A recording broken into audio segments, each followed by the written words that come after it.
Hanover is a small Western Ontario town with a river running through it.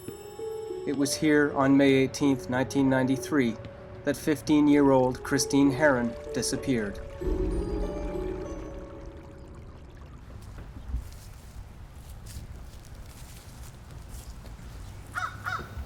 This is the last place Chrissy had lived. That front window was the living room, and that's where her and I had spent the morning together watching television, with her laying her head on my lap. And then she left to go to school. She walked down the other side of the street and around the corner, and that was the last I seen of her. Christine's mother, Marianne, and stepfather, Sean Russworm, have lived with the case for 19 years. Well, she didn't like keeping her room clean. She's kind of a tomboy. She Yeah. liked to take stuff apart. When her and Put I it was back together just to see how when her and I what was made it work. She loved kids.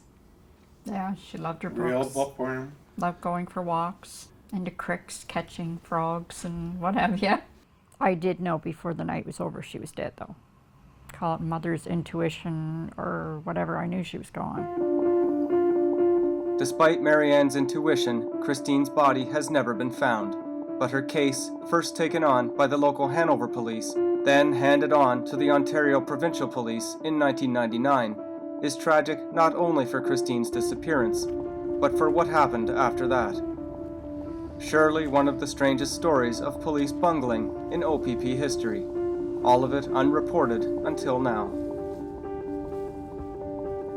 11 years after Christine's disappearance, Anthony Edward Ringel, a local resident then 36, came forward and confessed to his mother, relatives, and the OPP that he sexually assaulted and then killed Christine Harron. But today, Anthony Ringel remains free. The Crown Attorney told us it was a slam dunk at one point. He said it was slam dunk. They screwed up. He was 90% sure Ringel was going to be convicted. I've got more anger towards the OPP and the town cops than I do Ringel. Neither the OPP or Hanover Police Departments have agreed to speak on the record about this case, and all that is known about it is contained in court records previously subject to a publication ban that has now run out. We do know the OPP made a mistake. They didn't have a lawyer present for Anthony at the time, and that's why his testimony got thrown out. So they did admit to that. Did they tell you that? Yes. Yeah. Yes. When did they tell you that? After the case was over. Did you ever receive any documents from the OPP about the case?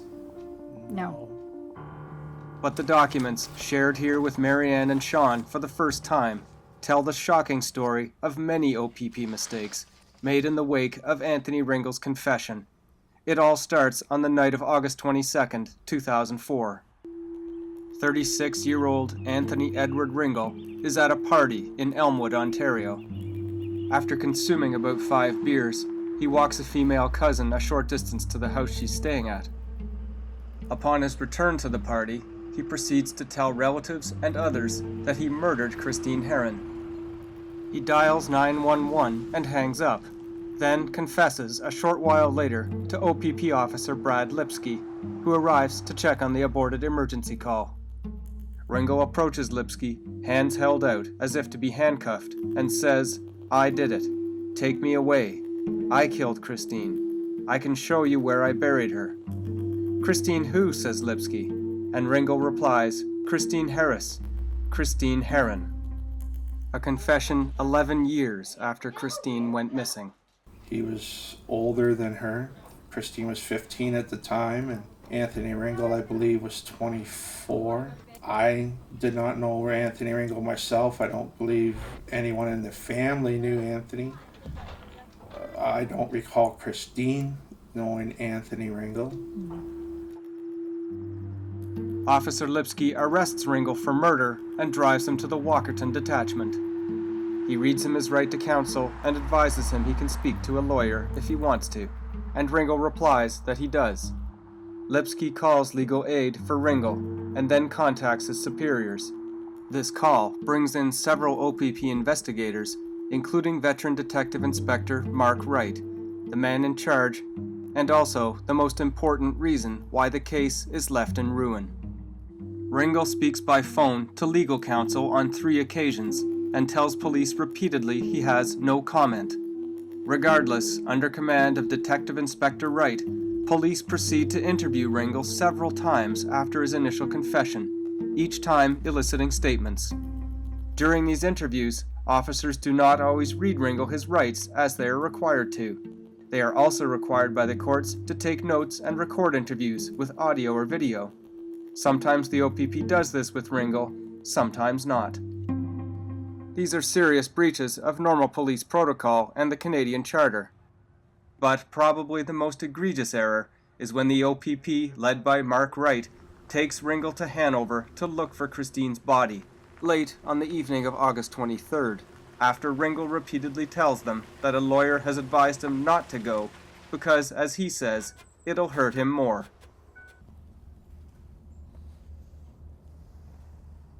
This is the first time Marianne and Sean have seen the area that the OPP came to with Ringel 8 years ago.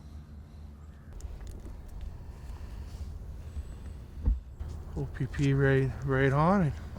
So it's official. It's thickly forested and swampy, on private land across the Saugeen River from Hanover's public park. One of Christine's favorite places. According to the available documents, including interviews with Ringel, police testimony, and other courtroom statements, this is what is alleged to have happened the day Christine Harron went missing. On May 18, 1993, Anthony Ringel sees Christine in the Hanover Park, close to this gate at the entrance to a rough path along the river. He approaches her and says something to the effect of, "I wonder what's back there." He and Christine then follow the path through to a bend in the river where Ringel says they were able to cross. Once on the other side, apparently in or close to a marshy lagoon, Ringel reportedly raped Christine and drowned her. He allegedly returned to the area a following day to bury her face down and naked in a makeshift grave. Not only does the OPP bring Ringel to these locations against his stated wishes, but they do so without taking proper notes or any recording of the entire trip. They stumble through thickets, swamp, and mud at dusk, slipping in their suits and dress shoes with Ringel leading the way. When it gets too dark to see, and Ringel cannot find the location on the floodplain of the Saugeen River where he says he buried Christine so many years ago, they abandon the trip and return to Walkerton. Judge Thompson, in his pretrial ruling, throws out all statements from Ringel from the moment Mark Wright arrives on the scene, including the entire search for Christine's remains. About Detective Inspector Wright, the judge says, either he had no knowledge or understanding of the Charter of Rights, despite his high rank in the OPP, or he deliberately chose to trample all over Mr. Ringel's rights as a Canadian citizen in defiance of the law. What he hoped to accomplish would be pure speculation, but what is known is that his improvident actions will undoubtedly hinder any attempt to prosecute Mr. Ringel. After 22 months in prison awaiting trial, Ringel is freed after Crown Prosecutor Michael Martin stays the case against him. After a year with the stay in place and no new evidence brought forward by police, the case against Ringel crumbles to nothing, as if it never happened. And the questions remain around Ringel. Did he actually do what he said he did?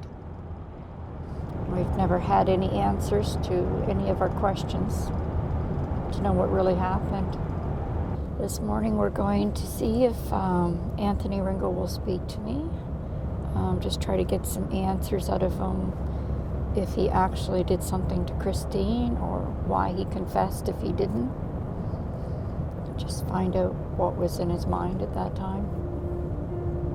Anthony Edward Ringel grew up labeled as a slow learner. He worked at the Hanover Canadian Tire and was considered a top employee, even having an article written about him in January 2003 that appeared in the Hanover newspaper with this photograph. Research shows that Ringel had a previous record of vandalism and break-and-enter, stretching from 1990 to 1997. In a break-and-enter just days after Christine disappeared in May 1993, Ringel brandished a starter pistol and in the court date that followed pled guilty and was issued a court order to stay away from a young woman who was apparently a victim in the incident. But in his pretrial ruling in the Harron case, Justice R.M. Thompson finds that police did not exploit Ringel's deficiency and that Ringel knew exactly what he was saying. I'm not interested in him speaking with me, but if he did do it, I was hoping out of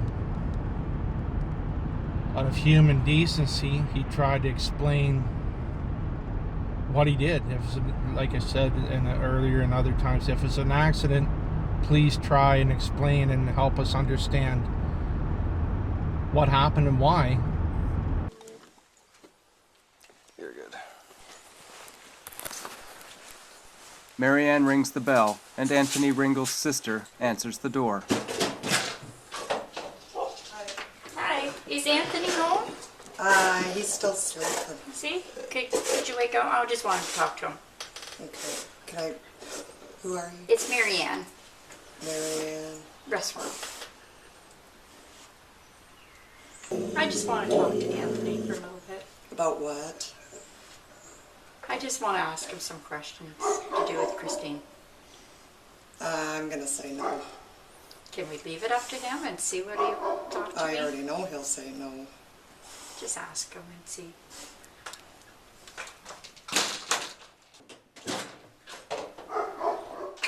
Nope. No, not at all? Has he talked to you about it at all? Does he know? Yeah? Because I just need some answers for closure. Like, that's all I'm after. I'm not here to be nasty or anything like that. You can understand that, it was a pretty difficult case, and Anthony confessing to murdering Christine is a pretty substantial part of it. Did he ever confess anything to you, or I understand he confessed to other family members on that night in August? That was other family members. Not to you? Not me, no. So how has it affected you, though? Like, in terms of, it must have devastated you as well, and you must have questions of your own as to why. Yes, but I'm in the same situation. If I want to find anything out, I got to speak to his lawyer. He won't just actually talk to you? He will not talk to me. You're his sister, right? Yes. Yeah. See you later. Thank you. So what do you think of that, Marianne? I think he's afraid. He's afraid he's going to say the wrong thing and come up on charges again. I'm a little disappointed, but might take a bit more time yet. Coming up, face to face with Anthony Ringel. Are you Anthony? Yep. On another occasion, without Marianne and Sean along, I find Anthony Ringel at a trailer park.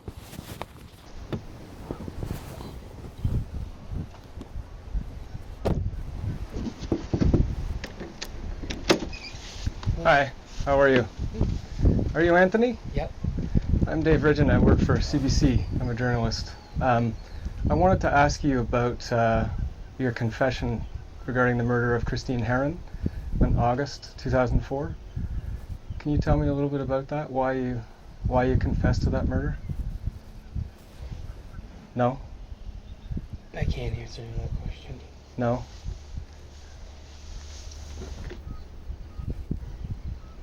No? No, I was kind of putting that all behind me. Did you know Christine? No, I don't. You didn't know her? Did you kill Christine? Here, Anthony says no, with a slight shake of his head. Why did you confess to her murder? What happened that day? It seems like such a strange thing to do. No explanation? No.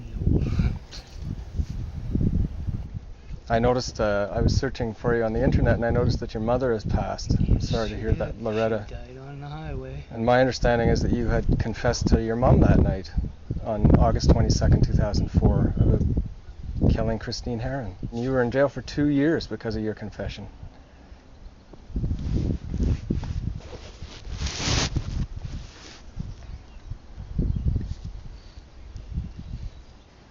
Did you see Christine in the park that day? Didn't even see her down at the park? No. Where the river is there? Have you been interviewed by the police since then? No. They haven't come to talk to you since you got out of jail? No?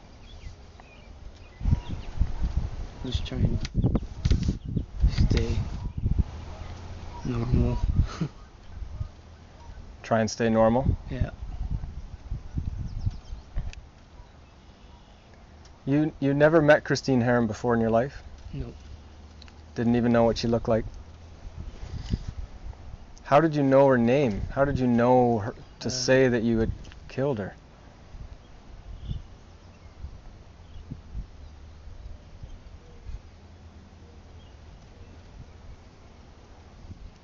You ever talked to anybody in your family about that time?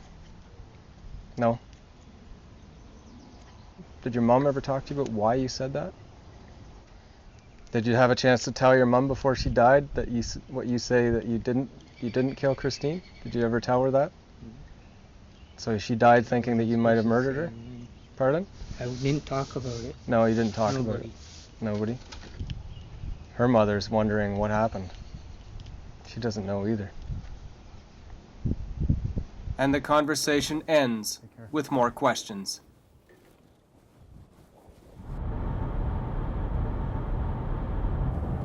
I have a lot of patience now with the case.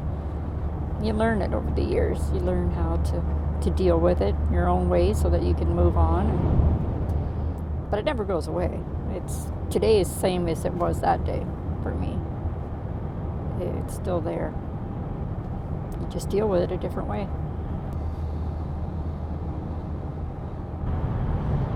Still gonna wait patiently. Sooner or later, justice will happen. I believe that.